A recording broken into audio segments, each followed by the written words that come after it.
palavra. Agora eu vou pedir para vocês abrirem 2 Crônicas 6.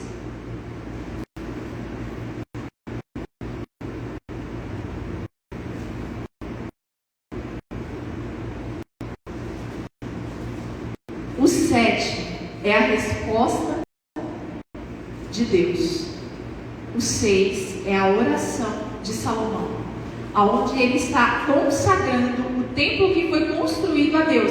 E ele pede numa oração, porque praticamente o capítulo inteiro, ele pede, ele clama a Deus, que o Senhor venha sobre aquele ambiente físico, porque Deus, aquele ambiente não suportaria a grandiosidade de quem Deus é.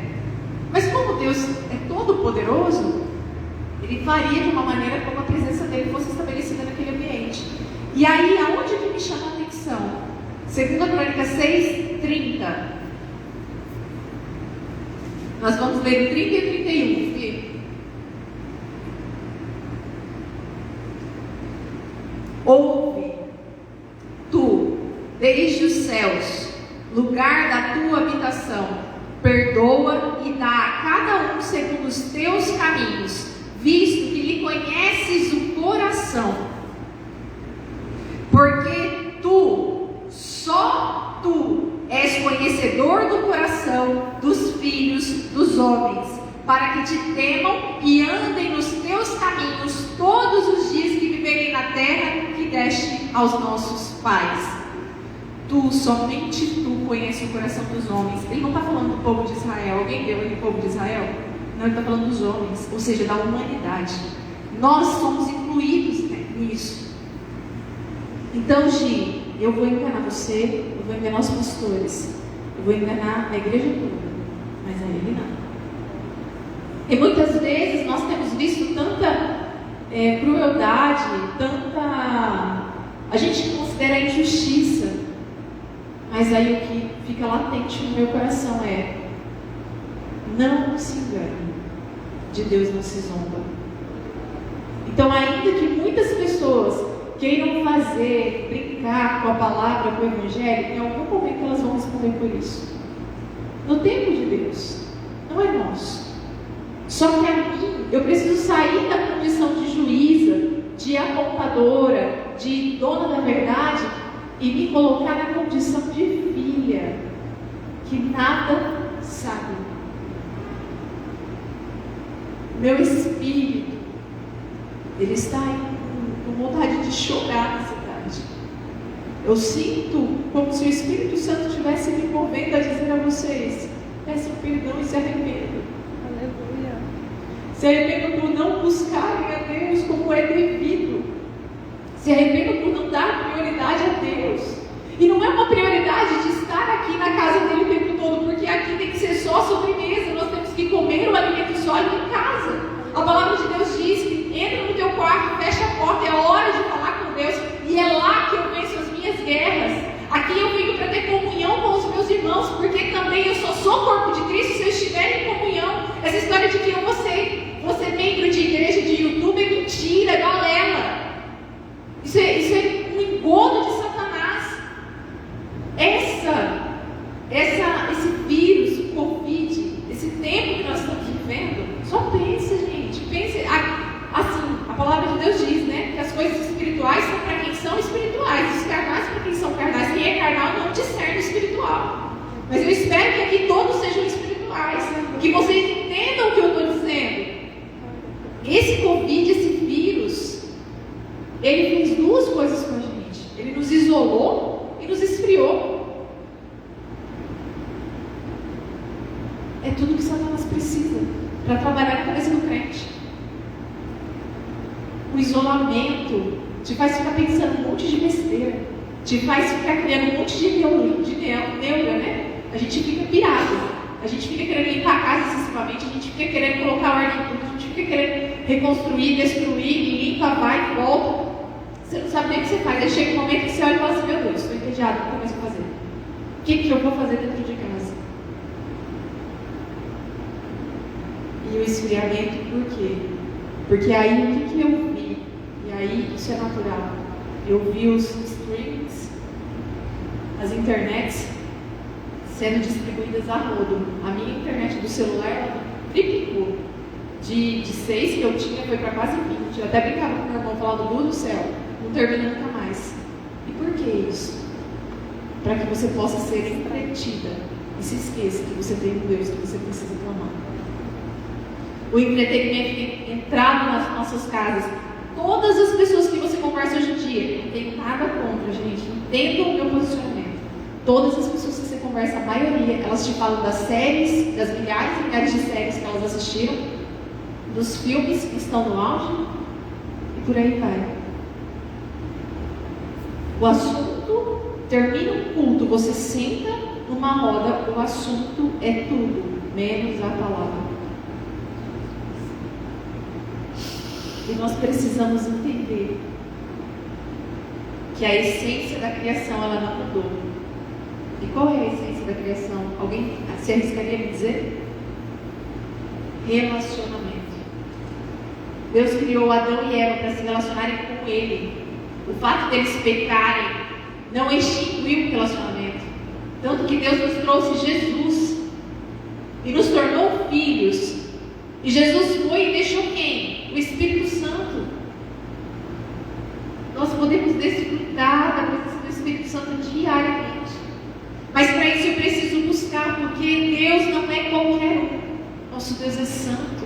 Aleluia. Ele é santo. E sabe qual é o problema do crente hoje em dia, Nazaré? É que ele desiste muito fácil. Tudo está na Bíblia. E a minha Bíblia diz que o céu será conquistado à força. A de vocês também? Aleluia. O céu vai ser conquistado à força. Não é de qualquer jeito. Só que a gente acha que é brincando. A gente acha que é vindo nos cultos é o suficiente. Eu ouço a palavra, eu trabalho na igreja, eu dou cesta básica, eu vou fazer tudo isso. Fazer tudo isso. Pagar todas as minhas dívidas. Ah, Valéria, mas qual é o erro então que você tinha? Coração duro. Porque eu fazia tudo isso até entrar na zona de conforto. Alguém tentava me tirar da zona de conforto, eu virava um bicho. Eu não aceitava. Eu era dona, na verdade. Vocês vão falar, mas eu não sou assim, eu sou humilde. Cuidado com a falsa humanidade. Cuidado com a falsa modéstia. Porque aos olhos de todos eu era boa.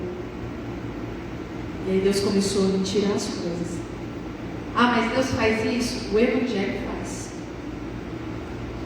Nas parábolas que o Senhor conta a respeito do reino dos céus, e Ele conclui a parábola dizendo, e assim é o reino dos céus, todas as parábolas dele requerem uma renúncia. Quando a gente vê a parábola do tesouro encontrado no campo, o que acontece, pastora? Ele vai e vende tudo para poder comprar, porque ele quer a terra por causa do tesouro que ele encontrou. E o reino dos céus é isso. É um tesouro tamanho e de uma maneira tão extraordinária que todo o resto deixa de ter valia. Eu quero viver aquilo. E a sensação que eu tenho é que nós não sabemos o que é o relacionamento com Deus. Porque o dia que a gente se relaciona verdadeiramente com Deus, que a gente tem um contato, tem uma visão, que a gente alcança.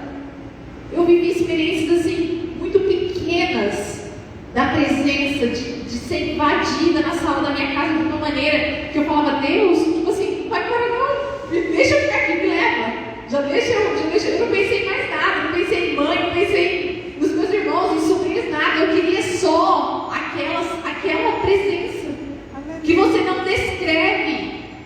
Essa experiência eu vivi depois de 3 dias em que eu estava em jejum. E eu fiz um jejum absoluto. Não façam isso se não for direção, mas eu estava num jejum absoluto pela busca do Espírito Santo. E aí no 3º dia eu estava na minha sala, sozinha na minha casa. Eu liguei o louvor, de joelhos, de olhos fechados. De repente a minha sala foi invadida por uma presença que eu não sei descrever. A única coisa que eu vi foi uma luz. Que eu vi com os meus olhos. Foi uma luz muito forte. Só que era uma luz que me envolvia, que me dava paz. Eu falava, Deus, o Senhor está aqui. Deus, o Senhor está aqui mesmo. Está acontecendo, Nazaré. Eu falei, meu Deus, é real, é verdade. Eu só preciso te buscar. Mas nós não queremos nos esforçar. Nós queremos a presença, nós queremos desfrutar dos milagres, dos prodígios, das maravilhas, mas nós queremos que seja toque de caixa. Nós precisamos aprender a buscar a Ele. O Senhor me falou sobre o jejum. Fui para a Estância Paraíso e lá a pastora Zenete falou que lá passam muitos casos, né? Aí ela contou sobre uma mulher que falou assim para a pastora Zenete: pastora, não vou jejuar mais não, porque para mim jejum não serve para nada. Eu estou jejuando, nem sei quanto tempo faz lá, jejum 40, jejum 50, jejum, já estou um ano de jejum de uma determinada coisa e nada acontece. Que eu já jejuei para isso, já jejuei para aquilo. Aí a pastora Zenete virou para ela e falou assim: concordo com você, o jejum realmente para você não serve para nada. Ela falou: ufa, pelo menos alguém que concorda comigo. A pastora Zenete falou assim, e aí ela ensinou para nós, e a resposta disso está lá no Salmo 35, que vai nos dizer que o jejum ele tem um propósito, que é matar a nossa carne, não é outro.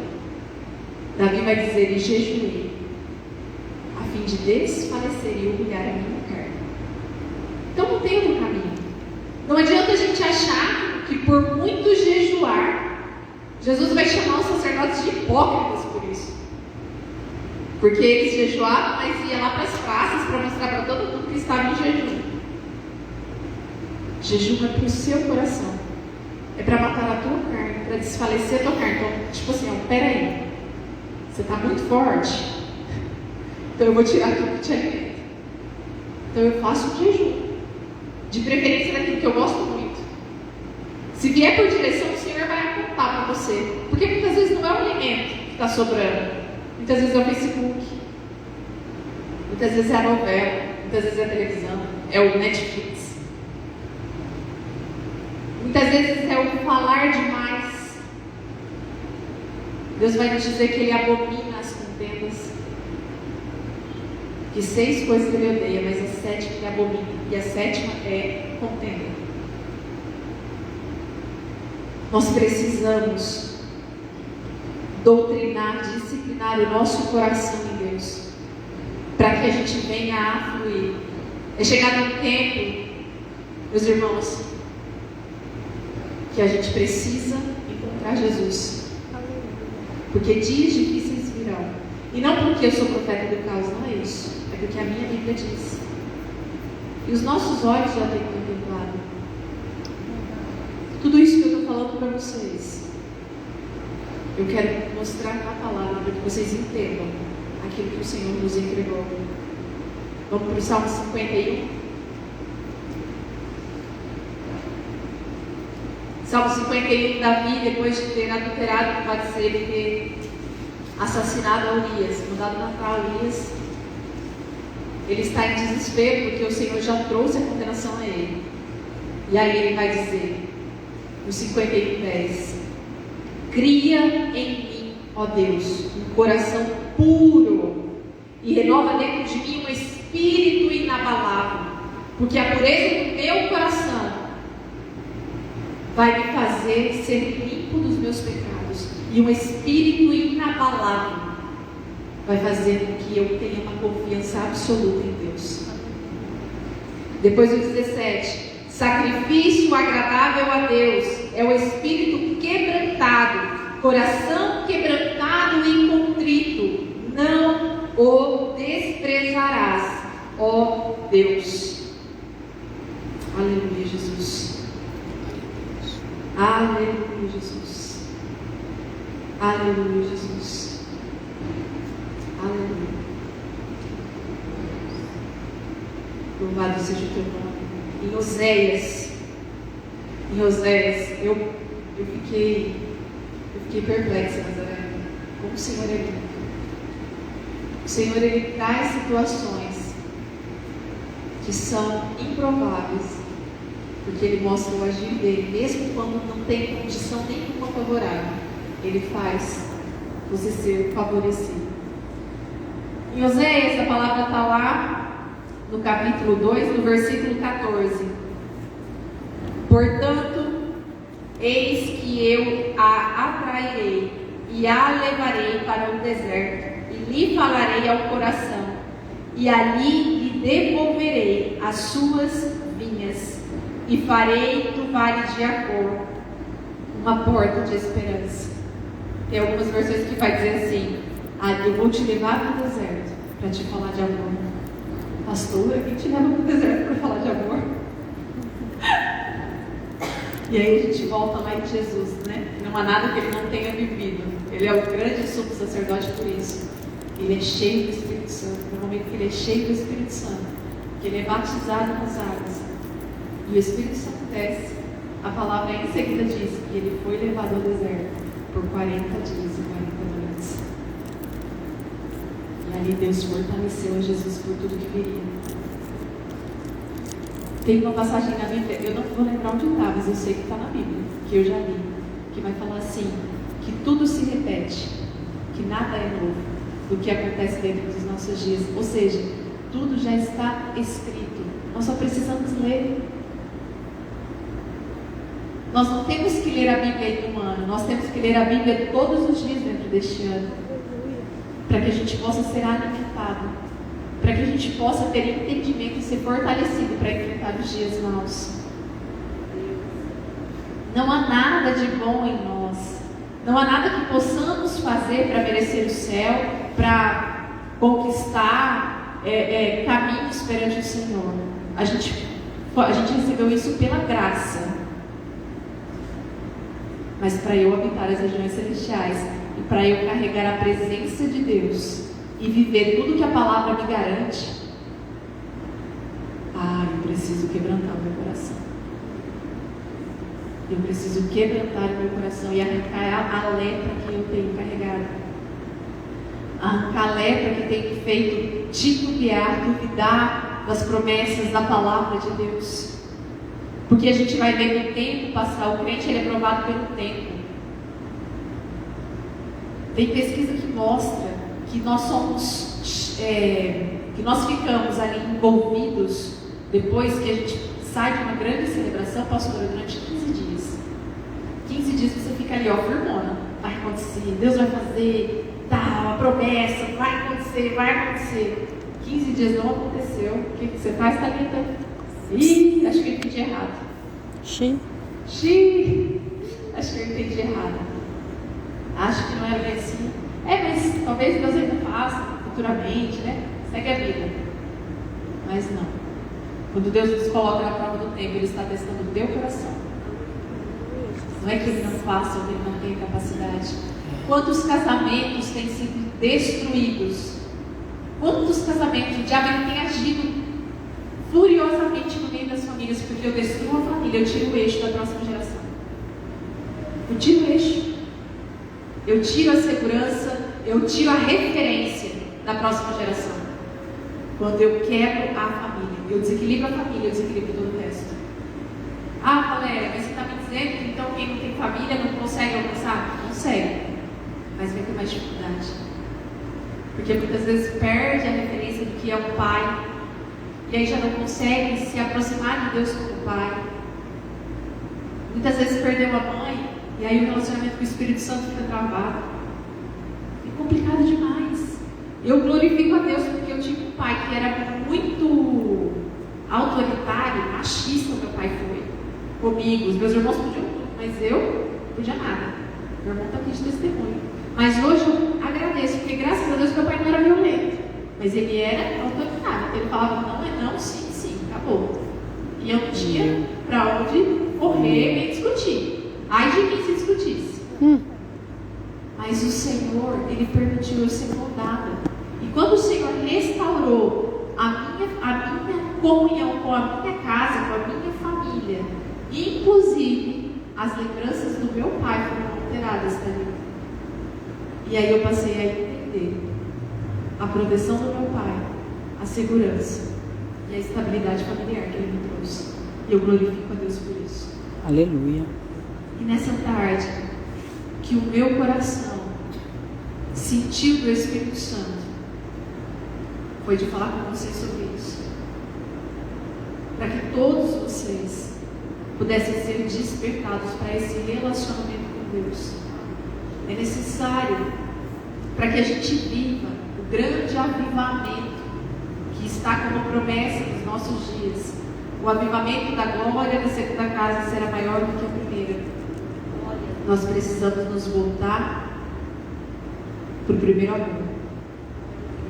Nós precisamos estar atentos ao que o Senhor está falando. A obediência, ela é o que nos blinda, não é o muito saber, o muito conhecer e o muito fazer, é a obediência. Davi no Salmo 119, ele passa, o Salmo 19, não sei se todos sabem, mas é o maior capítulo da Bíblia. E o tempo todo, irmã Maria, Davi vem ressaltar o quê? Pai, faça com que o meu coração guarde a tua palavra, que eu possa meditar na tua palavra, que eu viva servir dentro da tua lei. E por que Davi insiste nisso e escreveu um salmo tão gigante sobre isso? Porque isso é importante. E não é eu saber a lei, que eu volto para a religião. Não é eu saber a lei para eu praticar para os outros. É eu saber a lei para eu esmagar todos os dias o meu coração, a minha carne, a minha personalidade e me render a Cristo. Davi, ele não perdeu o trono porque o coração dele era de Deus. O coração dele. Porque se nós pensarmos no que ele fez, foi muito pior que Saul. Em comparação física. Só que o coração de Saul não se arrependeu. Pelo contrário, Luiz Hermínio, o pastor Luiz Hermínio, ele fala muito isso. Aonde sobra argumento, falta arrependimento. Começou a conversar com alguém que argumenta demais. Não tem arrependimento ali. Ah, mas eu fiz isso por causa disso. Não quero saber. Você sabe que está errado? A palavra de Deus diz assim, assim, assim. Ou você se arrepende, ou acabou. Eu tenho que perdoar. Eu tenho que perdoar. E eu tenho que perdoar. O Senhor me fez passar por situações antes deste dia de hoje chegar, que eu passei a mão no telefone e liguei para pedir perdão para pessoas que nem lembravam mais de mim, mas que lá atrás eu agi de maneira errada. Eu já vivi situações onde eu não estava errada, mas o Senhor falou, peça perdão, porque a palavra de Deus diz, segui a paz com todos e a santidade, sem a qual ninguém verá a Deus. E para eu fazer isso, eu preciso seguir o princípio, eu preciso viver o princípio. Quando você libera o seu coração, quando você consegue arrancar tudo que tem te aprisionado. E como eu arranco isso? Buscando o Senhor no meu quarto, meditando na palavra. Conhecereis a verdade e a verdade vos libertará. Meditando na palavra e endireitando os meus caminhos. Você sabe que você não pode fazer, por que você continua fazendo? Você sabe o que a Bíblia diz? A palavra não diz para eu honrar pai e mãe se eles forem bons. A palavra diz para eu honrar pai e mãe. Ponto final. Ah, Jesus. Se eles forem maus, é eles com Deus. Nisso consiste a intimidade e a confiança em Deus. Quando eu dependo de Deus e confio nele a tal ponto, eu sei que Ele fará. Que não depende de mim, não depende das minhas mãos, não depende do meu agir, depende dele. Ah, Valéria, mas oração é orar mais ação. Quando Deus te mandar agir, você age. Agora, se Ele não te mandar, senta e espera. O que Ele vai fazer?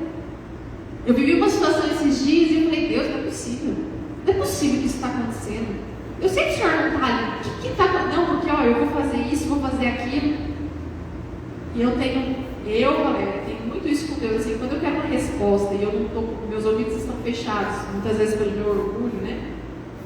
Pela minha vontade, pela minha carne, eu venho em catálogo do Avon, vocês já ouviram falar? Eu venho e falo, Deus, em nome de Jesus, fala comigo. E abra a palavra. O que eu abro a palavra, o Senhor vem que nem uma metralhadora.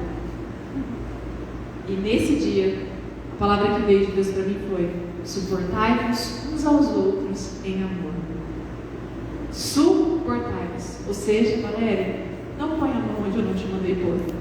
Fica na sua que é melhor. Deus fala assim comigo. Ele sabe como eu sou. Mas viver na dependência dele é o melhor lugar que você pode estar. Eu tenho grandes testemunhos do que Deus tem feito.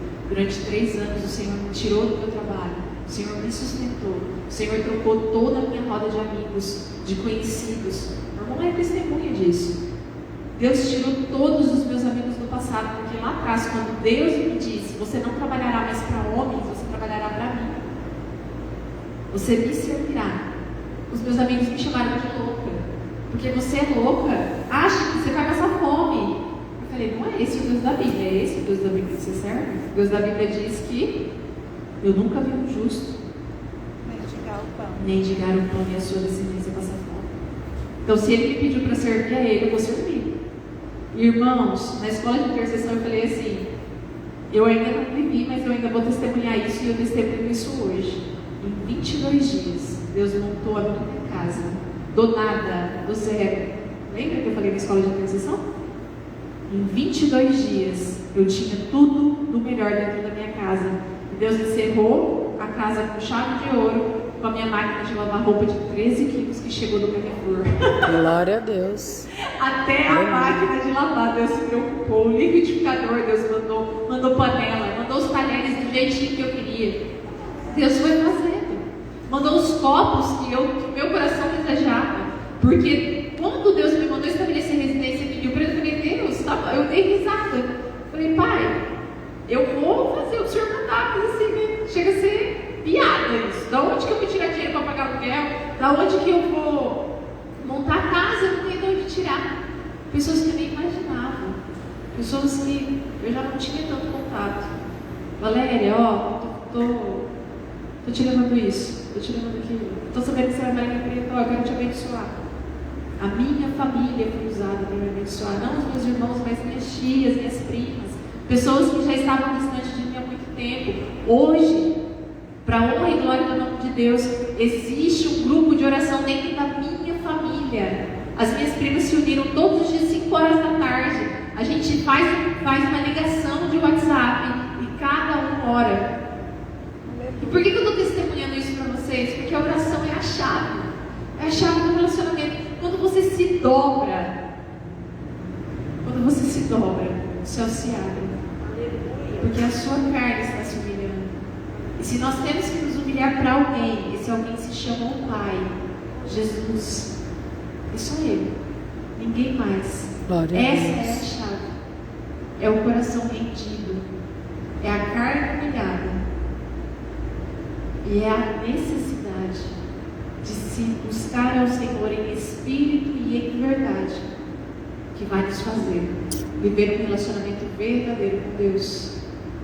Eu vou aproveitar que eu já estou de joelhos. Eu vou convidar vocês a orarem. Aqueles que quiserem ter um relacionamento